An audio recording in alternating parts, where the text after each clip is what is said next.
Kelebihan membaca dan menghafaz Al-Quran. Al-Quran merupakan kalamullah yang diturunkan kepada Nabi Muhammad sallallahu alaihi wasallam untuk membawa kesejahteraan kepada umat Islam di dunia dan juga di akhirat.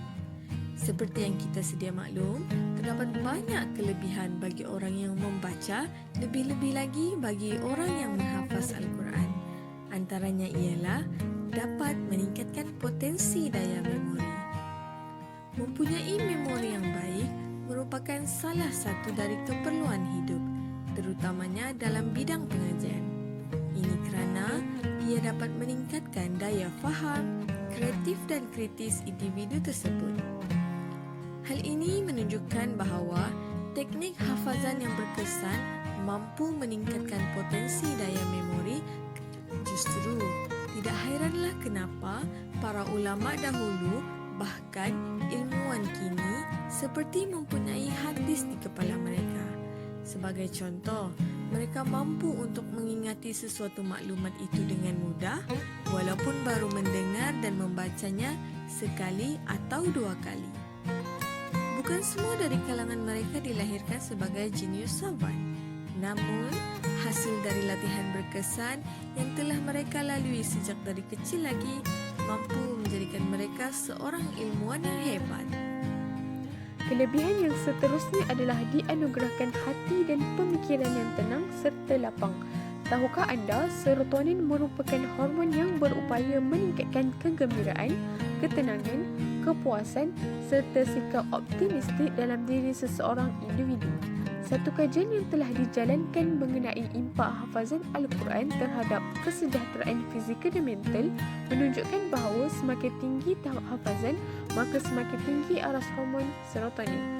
Walaupun begitu, bukan para penghafaz sahaja dapat memperoleh ketenangan hati melalui hafazan mereka, malah individu yang sentiasa membaca Al-Quran juga mampu mendapatkan ketenangan walaupun hanya melalui pembacaan sahaja. Hal demikian membuktikan bahawa Al-Quran itu merupakan satu mukjizat yang terunggul. Di samping itu, individu yang membaca maupun yang menghafaz Al-Quran juga boleh dikategorikan dalam kelompok individu yang dekat dengan Allah Subhanahu Wa Taala. Hal ini kerana ayat-ayat suci Al-Quran yang dibaca itu tadi akan tersimpan dalam dada mereka sehingga membuatkan mereka sentiasa ingat kepada Allah. Dan ketahuilah, sesungguhnya hati yang sentiasa mengingati Allah akan mendapatkan ketenangan seperti yang telah dinyatakan di dalam surah Ar-Ra'd ayat yang ke-28 yang berbunyi, A'udzu billahi minasyaitonir rajim. Bismillahirrahmanirrahim. Alladzina amanu wa tatma'innu qulubuhum bi dzikrillah. Ala bi dzikrillah tatma'innul qulub. Shadaqallahul azim. yang bermaksud orang-orang yang beriman dan hati mereka menjadi tenteram dengan berzikir, iaitu mengingati Allah. Ingatlah, hanya dengan mengingat Allah, hati menjadi tenteram. Maka jelaslah bahawa individu yang sentiasa bersama Al-Quran dapat menyumbang kepada penghasilan aras serotonin yang tinggi, di mana ianya dapat meningkatkan rasa gembira dan tenang dalam diri seseorang.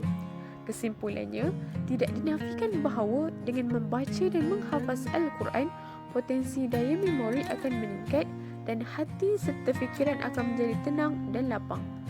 Sekian saja untuk video kali ini, semoga bermanfaat.